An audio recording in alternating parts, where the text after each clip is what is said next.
Vous le savez, parce que vous êtes habitué à nos émissions, Donald Trump a un énorme problème. Vous allez me dire, il en a plusieurs. Oui, il en a plusieurs, mais il a un énorme problème. C'est qu'il a perdu une partie essentielle de sa coalition, cette coalition qui lui a permis de gagner en 2024. Sans cette partie-là, Donald Trump n'aurait tout simplement pas été élu, n'aurait pas été élu président des États-Unis. Lorsqu'on regarde au niveau des États clés, les écarts entre lui et Kamala Harris, c'est vraiment ce qui a fait la différence, c'est d'aller chercher ces électeurs qui ne votent jamais et plus particulièrement ce vote du jeune homme américain en dessous de 30 ans qui a voté massivement pour Donald Trump aux élections de 2024 après avoir été amené à Donald Trump dans le camp trumpien par un univers plutôt masculiniste, très masculiniste, des podcasts, des personnalités comme les frères Tate aussi, mais des Joe Rogan et d'autres. Donc à la fois les podcasts, une communication où Donald Trump s'affichait comme l'alpha mâle en disant « Regardez, moi je suis associé à l'UFC ». Et c'est ce qui a permis d'avoir cette branche de l'électorat qui a dit bah tiens, Donald Trump est beaucoup plus cool. Il a fait 3 heures chez Joe Rogan. Je me rappelle son passage à Joe Rogan, comment il avait été commenté par des gars sur les réseaux sociaux. C'était la preuve que Trump était en contrôle complet, qu'il était cool, etc., etc. Et que mon vote allait aller vers lui parce que ça signifiait quoi? Que je votais pour un de mes pairs et pas quelqu'un qui me parlait de wokisme, qui me parlait des droits des minorités, etc., etc. Et donc ça, c'était 2024. On sait depuis... On a fait une émission sur ce sujet autour de la testostérone et de l'obsession pour la testo du camp MAGA. Estimé que la partie que l'on va débuter aujourd'hui, c'est le pendant, c'est la partie numéro 2, que cet électorat-là a commencé à quitter de manière massive Donald Trump. On va regarder, avant de regarder les 2 vidéos, Thomas, est-ce que tu peux nous montrer ce sondage que je vous avais testé tout en bas, que je vous avais présenté lors de notre dernier sujet, où on voyait que chez les 18-29 ans, regardez, Donald Trump, entre février et juillet, et les chiffres depuis se sont évidemment empirés, parce que ça, c'était juillet 2025. Vous voyez qu'il y a un an, on était passé de 55 à 28, une chute de moins 27. En fait, ce qui est extrêmement intéressant, pour voir l'importance de ce dont je suis en train de vous parler, c'est que la première catégorie de l'électorat de Trump qu'il a abandonné, c'est le jeune mec. C'est vraiment la réalité. Après, il y en a eu d'autres. Il y a eu, à mesure par exemple, des exactions de ICE, il y a eu les lecteurs latinos, hispaniques, latinos, qui est venu se détourner de Donald Trump. Mais la première catégorie, c'est le jeune. Et cette chute s'est accélérée ces derniers mois. Pour rappel, petite séquence de Harry Hunton sur CNN. I'm a fifth-generation logger. The net approval among young men for Donald Trump and the economy, minus 59 points. I'm laughing because the turn is so absurd.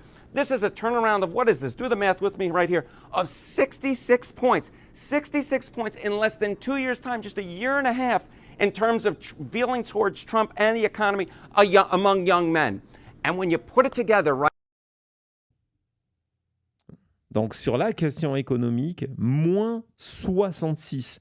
Moins 66, il n'y a pas une autre catégorie de l'électorat aux États-Unis qui a autant détourné le dos à Donald Trump et qui aujourd'hui le condamne. Je vous avais montré, on va la regarder, cette deuxième séquence qui avait été tournée à Washington lorsqu'on était venu se demander, c'était à Washington lors de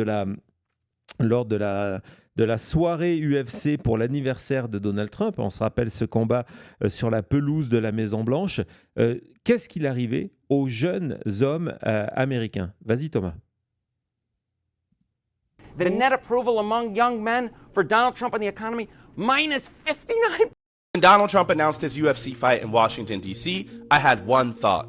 I gotta go. And I want to use it as a focus group to talk to groups of young men about how they're feeling about the second term of Trump's administration. Now, remember that young men were important to Trump's victory in 2024. He won them over Kamala Harris by just about a percentage point, but it was a big deal for Republicans. But if you look at the recent numbers, those things have changed dramatically, and young men under 30 now have a disapproval rating of Donald Trump that's more than 50 percentage points, a stunning reversal. And we heard a lot of the seeds of this discontent when we were in Washington, D.C. The economy right now, living and everything. I feel like that will be bold about. I think we're being lied to about that. The groups of boys that we talked to mentioned not liking higher gas prices or rising inflation. Another group talked about how they felt that Trump had backtracked on his promise for no forever wars with what's currently happening in Iran. And the third thing that came up is about looking forward. A couple of the groups said that they're looking for a candidate in 2028 that would shift the United States' relationship with Israel. All in all, I think it says that there is a stunning shift happening among young people and young men specifically, and the hold that Donald Trump thought he had on that electoral group seems to be slipping. Donc en 2 vidéos et un sondage, un constat, Donald Trump a perdu un électorat que, et je trouvais que la conclusion était intéressante, que l'on pensait acquis à la cause MAGA, en se disant, bon, c'est bon, on a réussi à diviser les garçons et les filles, et la majorité des garçons américains, pas tous, mais la majorité des garçons américains sont désormais dans le camp de l'extrême droite, sont dans le camp MAGA. Alors, ce que j'avais précisé, et il faut le repréciser aujourd'hui, c'est qu'une partie de ces jeunes hommes américains qui sont en désaccord avec Donald Trump aujourd'hui, qui rejettent Donald Trump, ça ne veut pas dire qu'ils sont devenus démocrates. La plupart ont dit qu'ils ne voteront plus, hein, que c'est terminé. Donc, ils sont retournés dans le camp de ces low propensity voters. On sait que du côté de MAGA, on va tenter une nouvelle fois de les ramener, et je vais vous donner un des éléments de la manière dont on va tenter de ramener ces électeurs au bercail. C'est pas pour rien que Elon Musk a annoncé il y a 2 jours qu'il allait investir entre 100 et 150 millions de dollars au moins pour ses efforts sur le terrain pour amener des électeurs, des jeunes électeurs à voter. Donc on va reprendre un des outils qui avait fonctionné en 2024, et puis garder en tête aussi qu'une partie de cet électorat masculin a glissé encore plus sur la droite, entre autres vers le mouvement, on va en parler tout à l'heure, le mouvement Groyper, qui est donc représenté par des personnalités comme Nick Fuentes, qui est un néo-nazi. Donc, pour beaucoup de ces jeunes-là qui sont rentrés en politique via Donald Trump, ce qu'on reproche aujourd'hui à Donald Trump, c'est les guerres, en disant, nous, on est pour un mouvement America First. Donc, les guerres, on ne veut pas les Forever War. La proximité de Trump avec Netanyahou et en général avec Israël. Donc, on se positionne par rapport à ça, y compris en mélangeant politique et antisémitisme. Et puis, l'autre point, c'est en général sur les étrangers. On estime que Donald Trump n'a pas fait assez et a cédé à la rue à chaque fois qu'il fallait. Et donc, il y a une partie de ces jeunes Américains, gardez-le en tête, qui se sont encore plus radicalisés. Et ce n'est pas pour rien, d'ailleurs, qu'une candidate comme Marjorie Taylor Greene a des intentions pour les échéances qui arrivent, et entre autres 2028. J'imagine que vous avez peut-être vu passer ce tweet sur X où vous avez au moins un des candidats de 2028 qui est en photo, au moins un.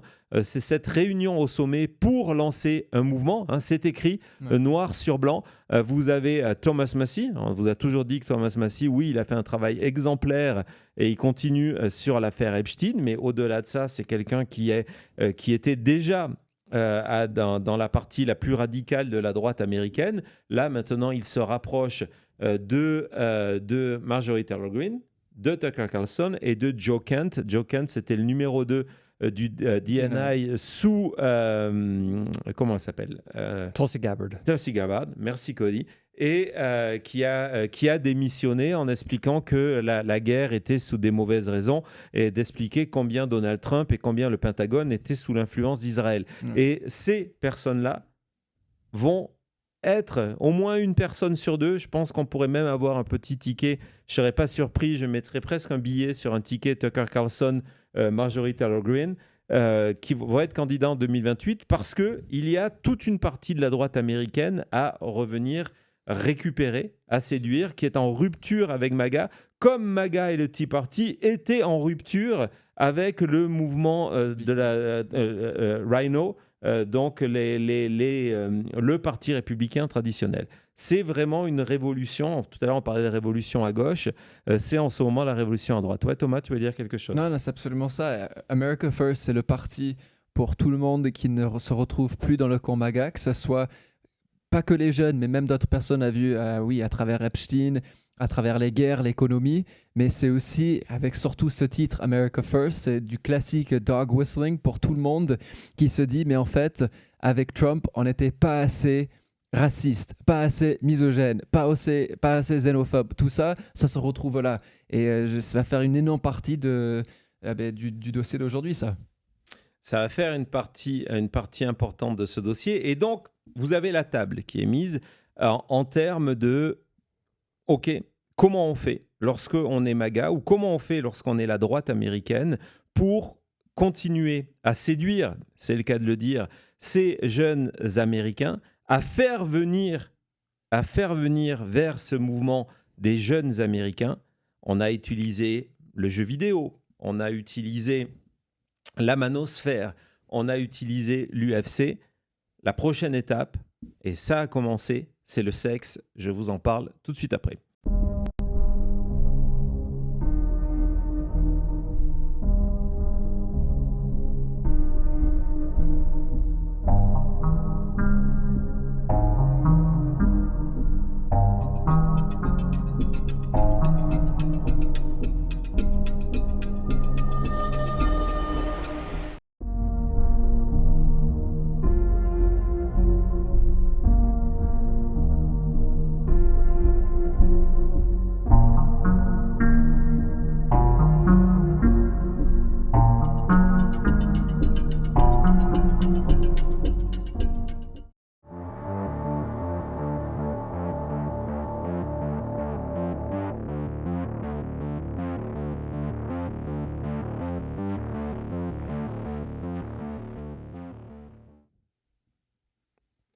Je vois que la lumière rouge est dans le studio. Je vois que le chat est de plus en plus impatient. Je vois qu'on a un visuel qui fait poser des questions. Ouais, et tu vois que nous avons, pour l'instant, il n'y avait rien de très très chaud, mais comme on dit, c'était les préliminaires. Voilà. Exactement. Toi. En tout cas, je vois qu'on est aussi quasiment à 1000 pouces.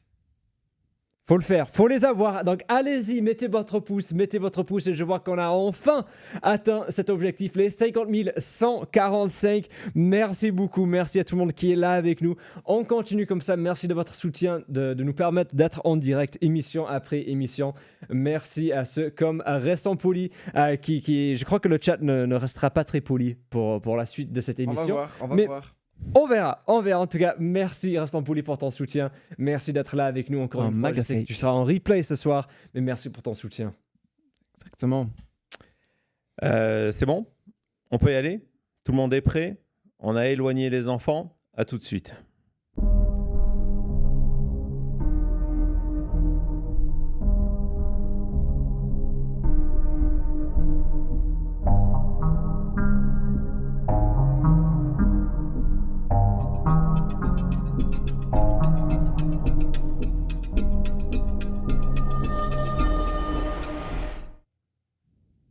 Le sexe comme outil de recrutement de la jeunesse américaine, c'est vraiment le thème ce soir de la chute.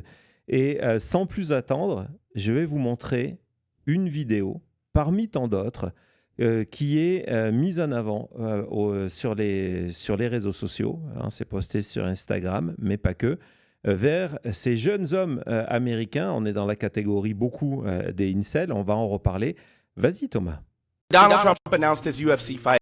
Can we please stop addressing Ilhan Omar as a congresswoman? I mean, she's literally a fraud. This is a person who came to the USA to corrupt its people and resources. She went from negative $65,000 net worth to over $30 million and denies it. She denies it and she blames it on an accounting error. That's not all. Then there's the winery with no clear location, no wine at all. No phone number, no visible operations. It seems abnormal, doesn't it? And then she proceeds to insult the reporter asking about these things, asking her to explain it to the people. And on top of all of these unknown things, she calls World War II World War XI. So how is someone so fucking stupid able to become an important topic in this country? She is literally the trending topic in the United States of America. It blows my mind. She is the opposite of everything that we stand for in this country. And she literally married her brother. We do not marry our brothers here. We don't marry siblings here. We do not do that. Je vous présente Savannah Cannon. Savannah Cannon, la princesse persane. La princesse persane, hein, c'est son surnom, installé à Miami. Savannah Cannon, est-ce que c'est son vrai nom? Est-ce que c'est pas son vrai nom? Non, d'abord, je vais préciser, l'image, la séquence que vous venez de voir, ce n'est pas de l'intelligence artificielle. On pourrait le croire, c'est une véritable influenceuse MAGA. Et ce qui est intéressant, ce que vous venez de voir, et peut-être d'entendre, je sais qu'on ne regarde pas vraiment, on n'entend pas vraiment ce qui se passe, hein, c'est fait exprès, c'est une émission politique. C'est l'équivalent de La Chute. Oui, avec plus de 5 fois d'abonnés. C'est l'équivalent de La Chute pour la jeune droite américaine, pour faire venir les jeunes Américains. C'est vraiment ça. Elle est en train de parler, donc vous voyez évidemment sa tenue. Elle rentre dans toutes les catégories aujourd'hui de thèmes liés au sexe qui sont porteurs sur les réseaux sociaux.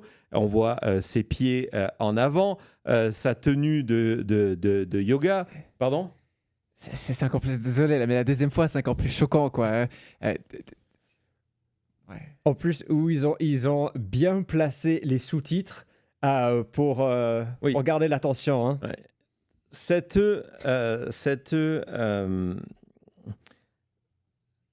J'ai oublié ce que j'allais dire. Je ne suis pas du tout troublé, mais j'essaie vraiment d'aller dans l'ordre.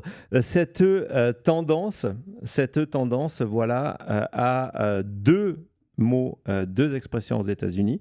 Dans le langage jeune, ça s'appelle du quartermaxing. Donc, c'était... non, mais c'est vraiment le terme. C'est vraiment le terme. Et on va rate une vidéo en disant « Wow, j'ai été quartermogging ». C'est... Du quartermogging, d'accord. C'est exactement. Est-ce que quelqu'un veut expliquer à nos amis du chat qui ne sont pas... Peut-être que Véro peut nous expliquer, ça. Le cooter. Exactement. Mon Dieu. Mais il y a... Émission sérieuse. Oui, non, mais c'est extrêmement sérieux. Tu vas voir. Et il y a un autre terme qui est beaucoup plus sérieux, qui décrit cette...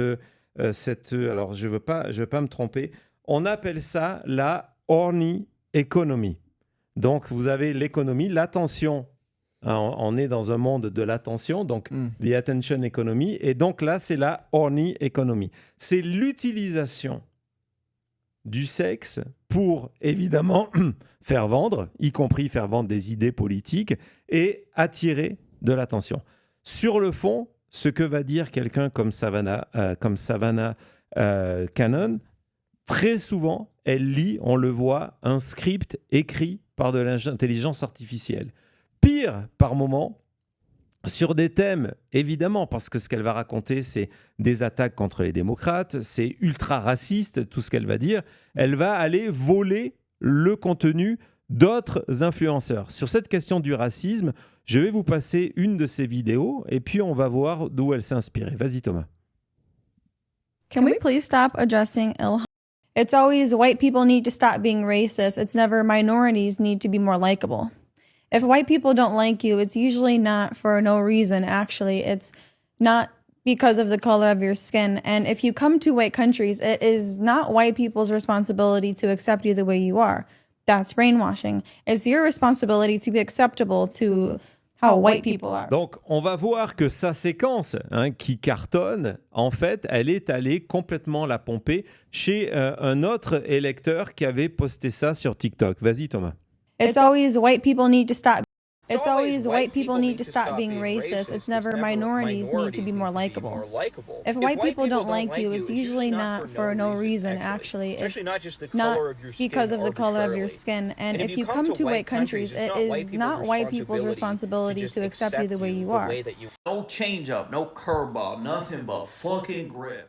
Donc, on voit qu'il n'y a aucune recherche éditoriale. Soit on va aller copier le contenu d'autres, soit on va donner à l'intelligence artificielle le travail de faire un résumé sur des thèmes à chaque fois qui sont racistes, où on s'attaque à toutes les minorités de couleur et au-delà de ça, on s'attaque aux démocrates et on défend systématiquement Donald Trump. On défend systématiquement Donald Trump et on va regarder cette vidéo où elle a une invitée cette fois-ci et elle va mettre en avant dans cette discussion-là que si les démocrates si Trump vivait dans les années 40 et il avait eu la possibilité d'assassiner Hitler, les démocrates continueraient à le critiquer parce que c'est le pire des partis, etc., etc. Donc vas-y Thomas.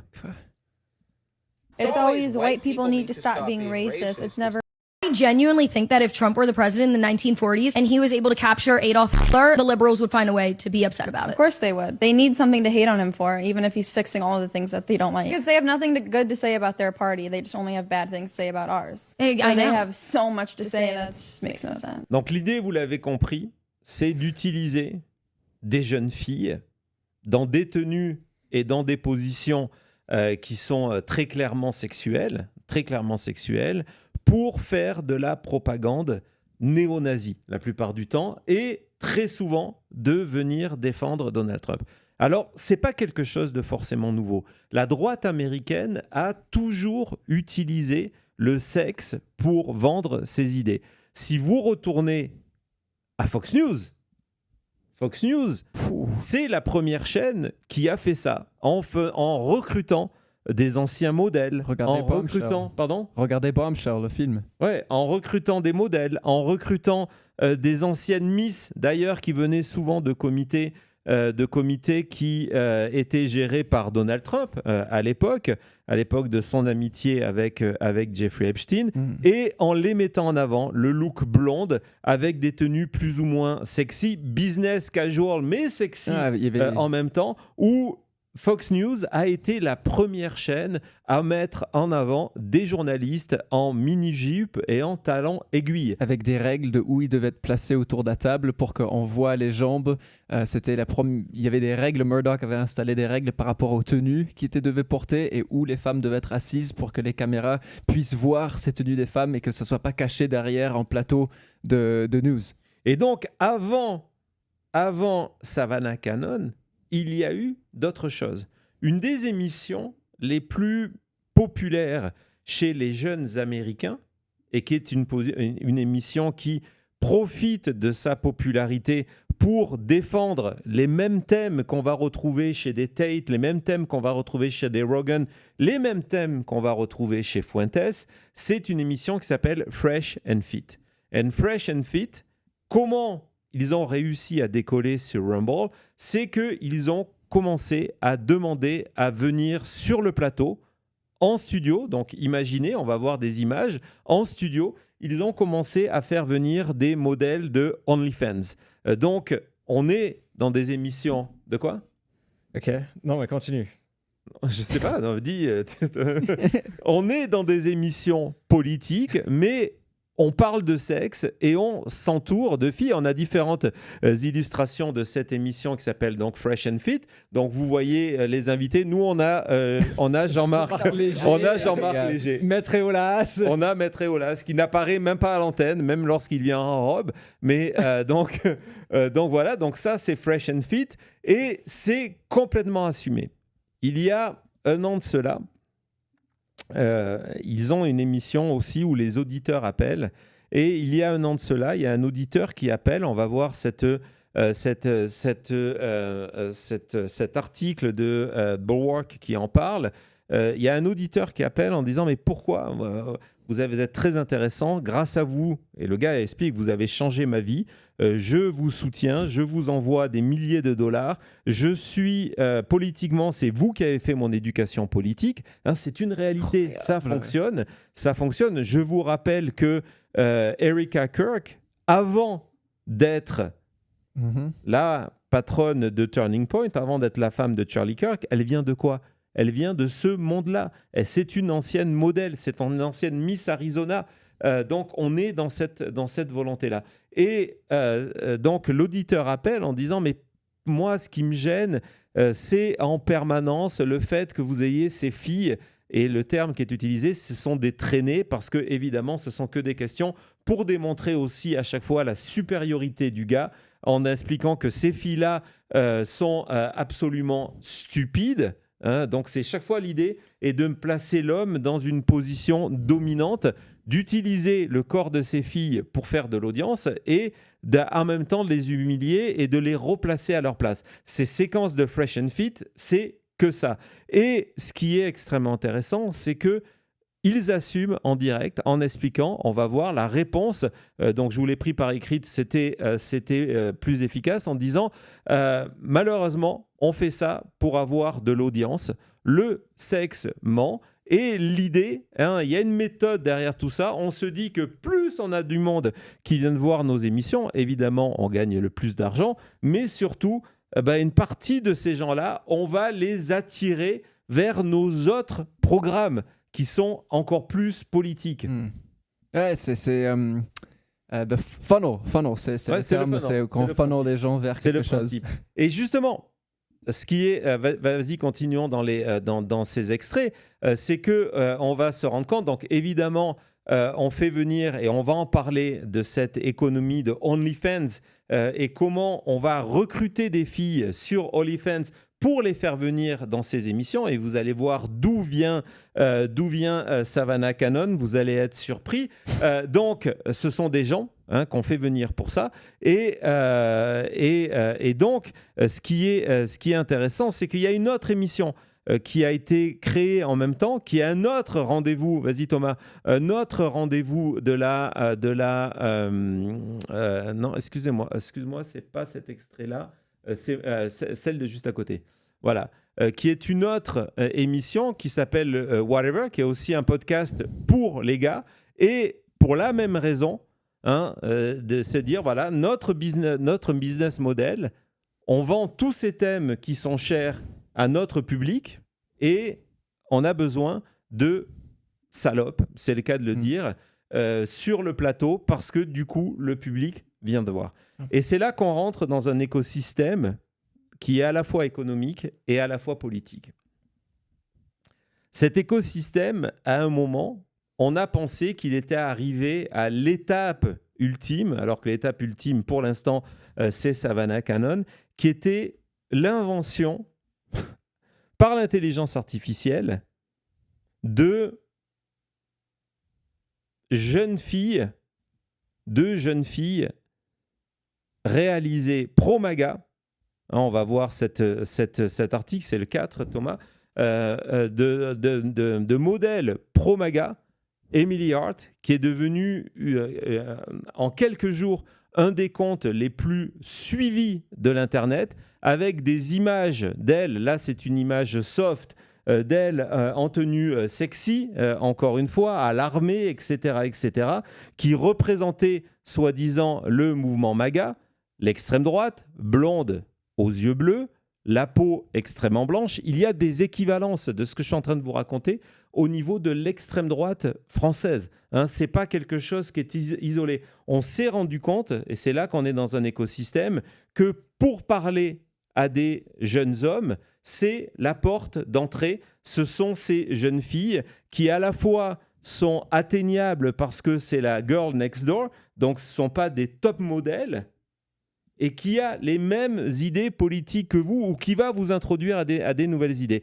Et elle était complètement créée par de l'intelligence artificielle. Je crois que c'était Wired qui avait mis en avant le fait ils avaient retrouvé le gars qui était derrière là, qui était évidemment un scammer qui s'était enrichi parce qu'il avait vendu des accès à OnlyFans, qui étaient donc sur des photos en réalité fabriquées d'intelligence artificielle. Et lui, il avait été interrogé et de manière complètement cynique, il avait dit non, moi, c'est pas la politique qui m'intéresse, c'est que j'ai compris qu'il y a autour de cet univers MAGA des tas de mecs qui sont pas très intelligents, qui sont bloqués à travers les États-Unis, souvent dans le milieu rural, ce qui est une réalité, hein, il raconte ça dans l'interview, et qu'il fallait aller leur vendre quoi ? Du sexe sur des thèmes qu'ils apprécient. Ouais. Et donc, j'ai utilisé ça. Et on pensait que c'était l'étape ultime,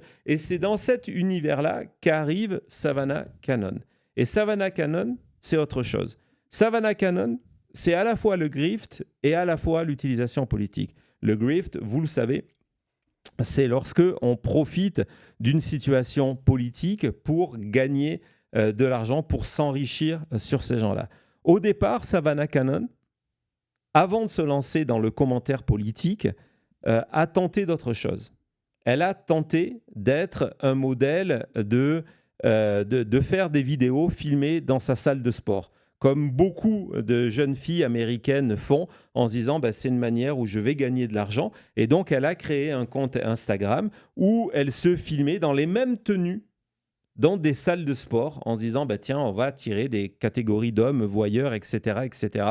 Et pour les amener vers quoi ? On est dans le principe de cet entonnoir, les amener vers mon compte OnlyFans où je vais leur vendre des abonnements à près de $500 par mois pour me voir entièrement nu. C'est le parcours de Savannah Cannon. Elle a fait ça avec un succès limité. Son compte actuellement a 42 000 abonnés. Vous allez me dire, c'est beaucoup, mais dans la réalité, c'est un compte qui plafonne à 10 000 abonnés jusqu'au moment où elle comprend, où on lui suggère, pour l'instant on ne le sait pas, que son intérêt est de se lancer dans le discours politique.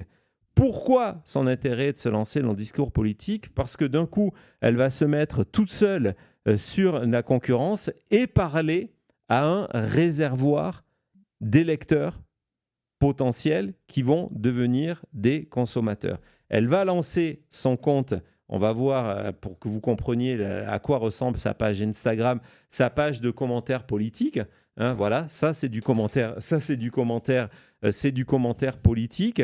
Je vous ai montré que la semaine dernière, quand j'ai fait la première capture d'écran, elle était à 250 000 abonnés. Elle en a 300 000 maintenant. Donc, c'est un compte qui est extrêmement important et qui amène vers quoi ?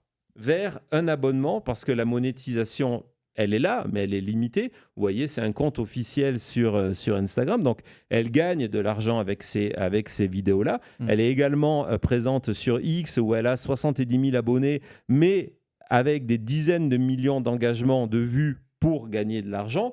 Et au-delà de ça, son compte a un lien qui amène vers OnlyFans où elle continue à poster. On va voir, au même moment où elle nous fait du commentaire politique de haute voltige, elle est sur OnlyFans où elle propose d'autres photographies et vous avez des abonnements pour les VIP à plus de $1 500 par mois. $1 500 par mois. Donc, elle est dans ce système économique. Mais ce système économique, il est né face à une volonté.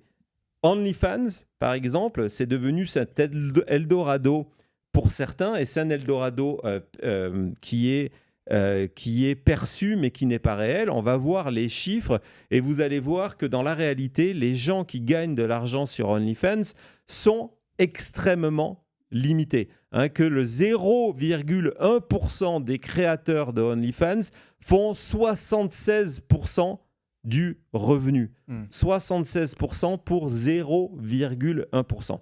Donc, comment on passe de avoir de l'attention, la attention economy, à la horny economy, en se disant, où est le public aujourd'hui pour aller sur OnlyFans ? Et c'est là que le piège est complètement machiavélique. On se dit, le public, c'est très simple. c'est ces jeunes hommes qui sont déjà politisés ou en voie d'être politisés parce que depuis des années, ils suivent des émissions comme Fresh and Fit ou comme Fuentes.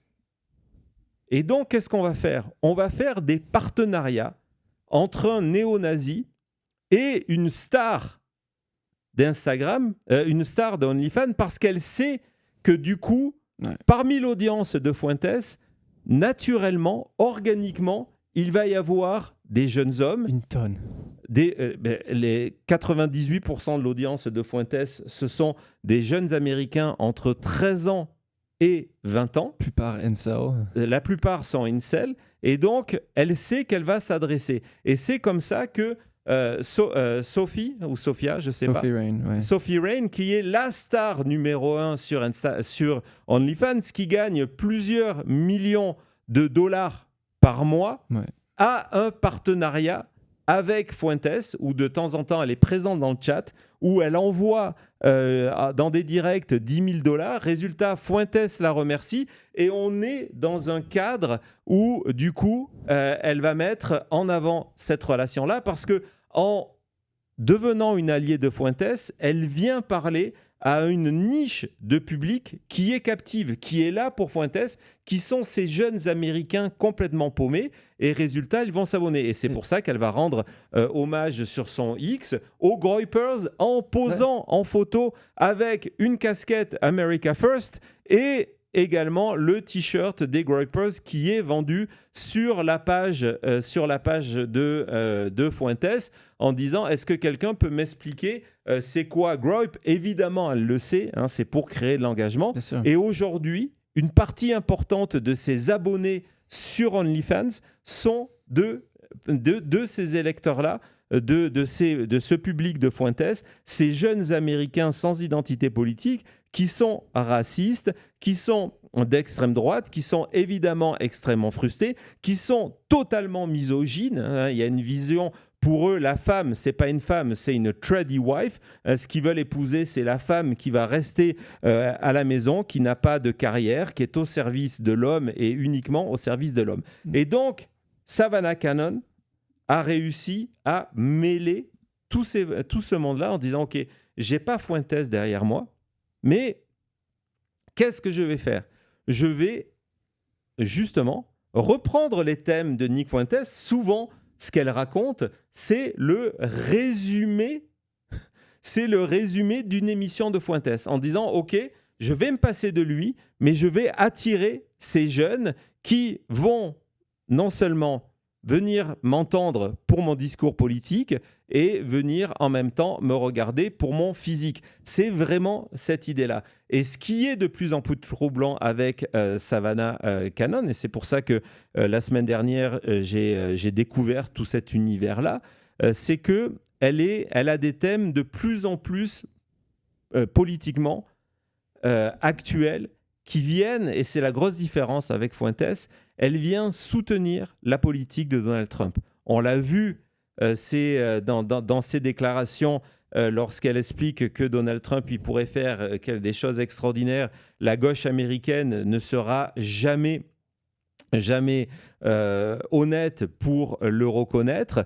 Depuis, et c'est comme ça qu'elle a explosé ces dernières semaines, c'est que alors que l'extrême droite américaine critique Israël, elle, depuis une dizaine de jours, ses thèmes généraux sont en soutien d'Israël et en soutien du fait que Donald Trump continue à venir soutenir Israël. C'est vraiment un positionnement qui est extrêmement intéressant. Ouais, non, c'est la question qu'on s'est posée 2 ou 3 fois là, et peut-être on n'a pas la réponse aujourd'hui.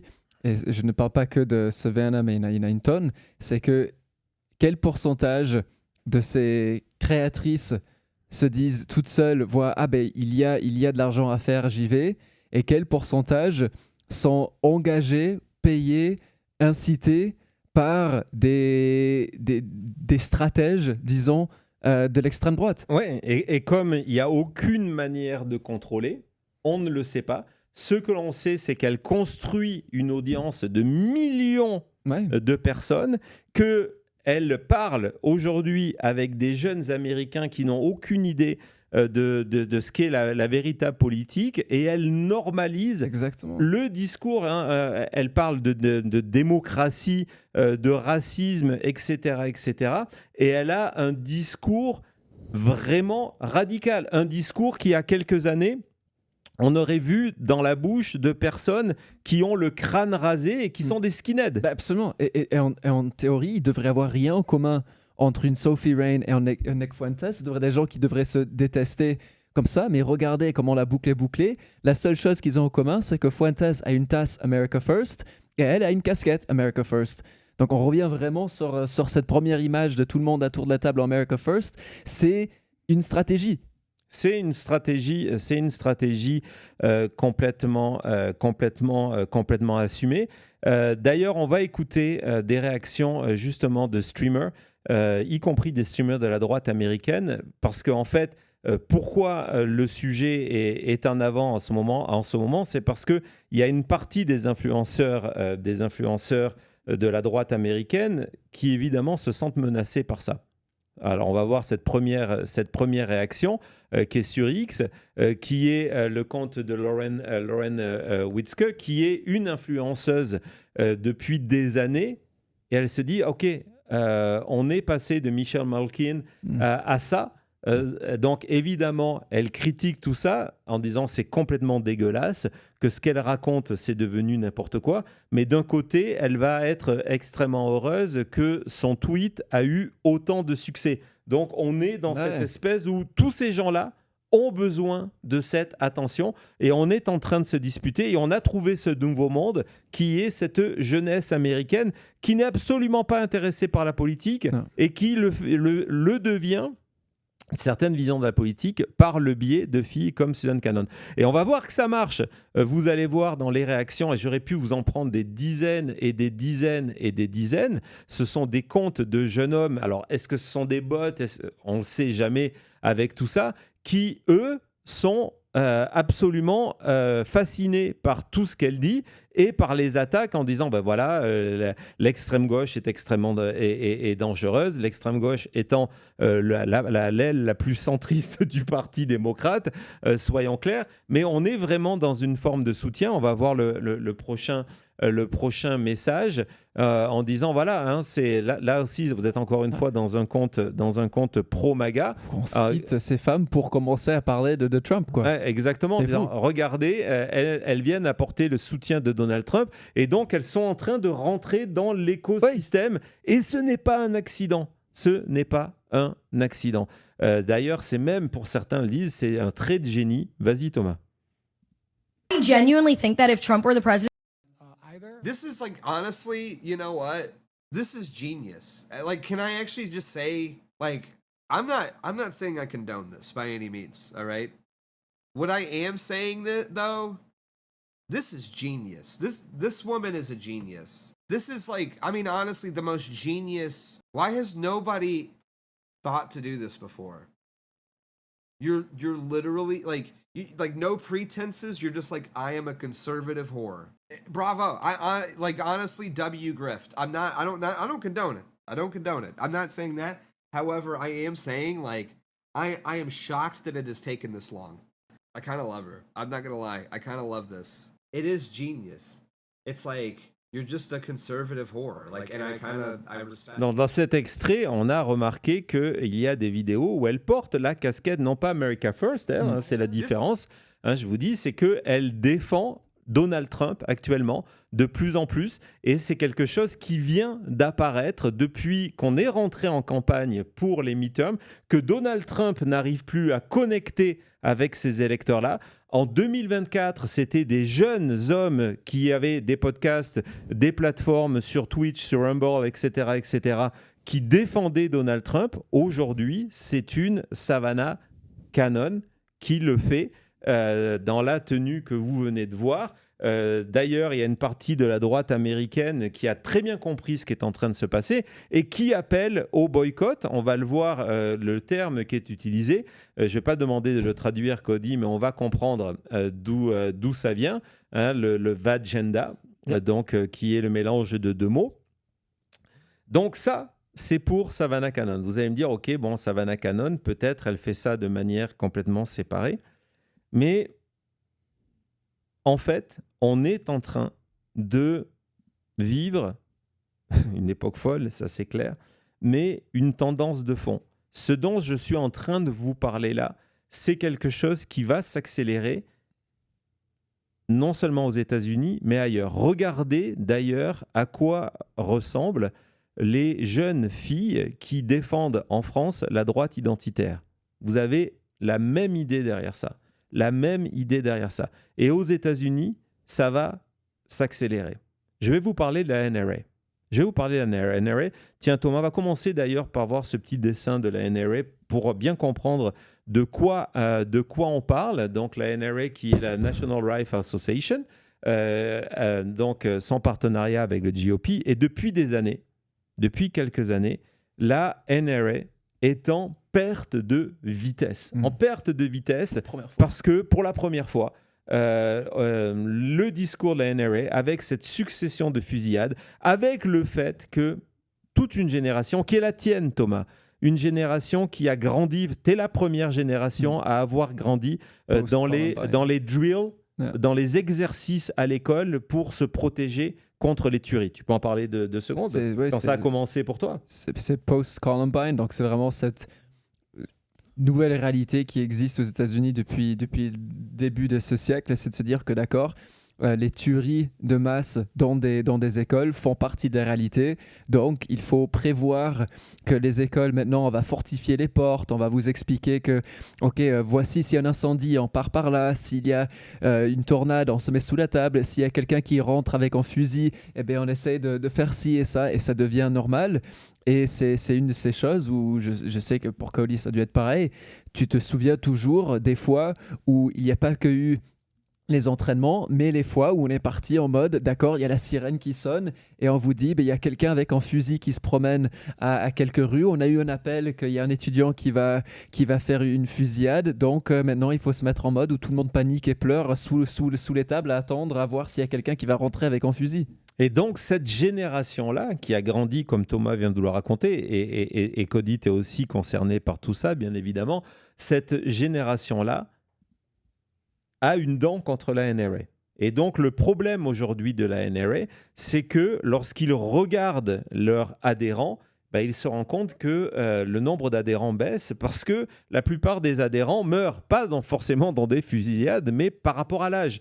Ils sont devenus un groupe de personnes âgées ou de mi-quarantaine, mi-cinquantaine, mi-soixantaine. Et donc, résultat, il faut aller séduire les jeunes parce qu'à terme, ce sont eux les nouveaux consommateurs d'armes. Donc, on a vu que d'un côté, il y a toute une communication vers ces jeunes-là en reprenant des codifications de jeux vidéo. Donc ça, c'est une réalité. On le sait. Et donc, la nouvelle étape, on s'est rendu compte de ce que font ces filles dans le monde MAGA et ce que font ces filles dans le monde Groyper extrême droite. On se dit, vous savez quoi? On va faire exactement la même chose. Thomas, montre-nous le tweet avant de voir la vidéo.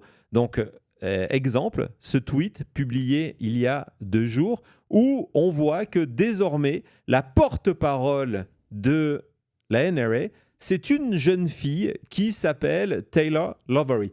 Alors, est-ce qu'elle est vraie? Est-ce qu'elle est fausse? Est-ce que son nom est vrai? Il n'y a quasiment aucune information sur elle online. Mais par contre, regardez le genre, c'est officiel, le genre de vidéo, et repensez évidemment à Savannah Cannon, le genre de vidéo que Taylor Lovery poste sur les réseaux sociaux. Vas-y, Thomas. This is like honest. A lot of you thought I was AI. Can a robot do that? I'm real, and so is the push to take away your guns. Let's get into it. A ban on America's most popular handgun. That's not stopping criminals. That's targeting America's law-abiding gun owners. If I'm ever forced to defend my life, does it really matter how many rounds I get? Yeah, because pistol grips and adjustable stocks have always been the problem. Cosmetics must be the key to stopping crime. Gun-free zones create one thing. Easy targets. And when they can't ban your gun, they'll just make it harder to carry. Gun grabbers only care about one thing. Optics and politics. not your safety. Stay focused on what's real. I'm Taylor, the NRA's favorite robot. Join us today.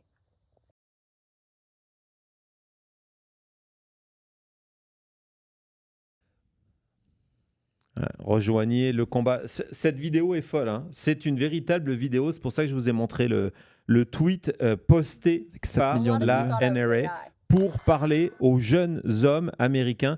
Il y a tout, hein. Vous allez voir, évidemment, il y a la vue de face, il y a la vue de profil, et puis il y a la vue de dos où elle va pivoter à un moment pour qu'on voit ses fesses.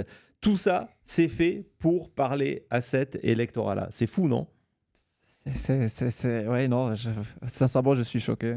T'es choqué, toi, Cody, t'en penses quoi de tout ça ? Oui, en plus de faire vraiment partie de cette génération qui est visée par ça, de me dire, ok, maintenant, on pense aussi que je suis tellement bête que pour me faire penser à un sujet politique, à n'importe quel sujet, il faut me mettre une femme devant les yeux, une femme en plus qui moins habillée que d'habitude. Ah bah oui, mais voilà. C'est évident, et regarde où elle met son arme à chaque fois. Et tout ça, c'est quand même aussi juste tellement insultant de dire qu'on est arrivé à un point où ceux en place pensent que vraiment juste on peut être manipulé comme ça et malheureusement ils ont un peu raison parce que ça marche. Ça marche.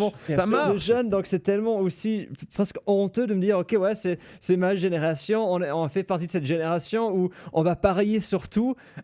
Si on écoute quelque chose de politique, c'est juste parce qu'on peut regarder les formes d'une femme et voilà. Non mais il y a deux manières.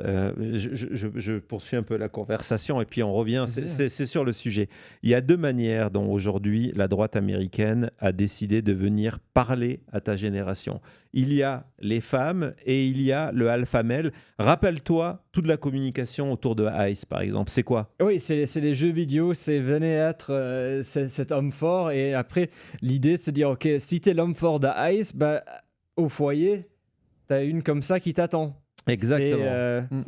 Et si vous croyez que ce genre de communication ne va pas apparaître sur les comptes officiels de la Maison-Blanche, vous vous trompez. C'est la prochaine étape. Et comment regarder l'intégralité de cette vidéo de Caroline Leavitt sans penser qu'elle s'adresse aussi peut-être à des jeunes, à des hommes un petit peu plus âgés. Vous allez me dire, c'est son habitude, vu l'âge de son mari, mais bon, ça c'est un autre sujet. Mais regardez cette séquence, on vous allait montrer un extrait. Elle vient de poster, c'est pas volé, hein. Elle vient de poster l'intégralité de cette vidéo où Caroline Leavitt, porte-parole de la Maison-Blanche, et nous fait une séquence de charme. Vas-y Thomas. A lot of you thought I was AI. Your question. Okay, my question is, what is something about you that nobody knows, other than the people that are close to you? I don't know. Are you a funny person or are you a boring person? I don't think people realize that I am silly. I'm funny, I think. From a scale of 1 to 10. Well, because when I'm out at the podium, I'm like getting after it. But I'm not like that in real life. So, you know, you just have to get to know me to know the real me. She's actually a total dork.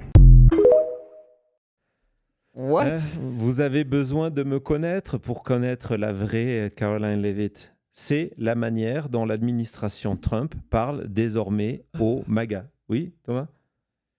Comme tu as dit, là, c'est pas qu'une influenceuse. Non, MAGA, c'est pas Savannah Cannon. Donc, elle va pas s'asseoir dans la même position que Savannah Cannon. Elle est dans les peut-être les 10 personnes le plus proches du pouvoir américain, quoi. Et... Waouh. Et donc, je ne serais pas surpris que d'ici, avant les élections du midterm, parce que vous avez compris la nécessité absolue de Donald Trump de reconnecter avec cet électorat. Je suis persuadé qu'il ira participer à un ou deux événements MAGA, pas MAGA, un ou deux événements UFC avant les élections. Je suis persuadé que ces ministres vont continuer sur cette vague de testostérone, etc., etc. de remise en cause du vaccin. On en reparlera. Ça, c'est pour toucher à notre électorat qui, justement, n'est pas enthousiaste à l'idée d'aller voter Donald Trump. Donc, ça va redevenir un sujet d'extrême importance dans les prochaines semaines. Vous pouvez me clipper là-dessus. Je ne serais pas surpris, donc, qu'on commence à voir apparaître sur le compte de Donald Trump, sur son Truth Social, de plus en plus d'images de jeunes filles, en tout cas qu'on les voit être de plus en plus présentes, d'être de plus en plus retweetées, de s'imposer là, parce que aujourd'hui elles sont devenues ce cheval de Troie. Je sais, c'est à la mode, ce cheval de Troie pour faire venir ces électeurs qui ne sont pas du tout intéressés par la politique, qui ne votent pas et qui vont être nécessaires à Donald Trump s'il veut limiter les dégâts, s'il veut garder la majorité au Sénat. Et donc, à terme, je ne serais pas étonné que Donald Trump lui-même s'y mette. Vas-y, Thomas. Your question. Okay, my question. Iran doesn't control the strait. I control the strait, and quite frankly, we have to prevent them from getting a nuclear weapon, which we did last year, totally obliterated it, but it's like an annual subscription of some sort. They're begging for a deal, even though they bombed our bases last night. Bon, on y arrive. Il y a eu beaucoup d'images ce soir. On y arrive. Voilà, c'était le sexe. Comment MAGA attrape les mecs. C'était la chute.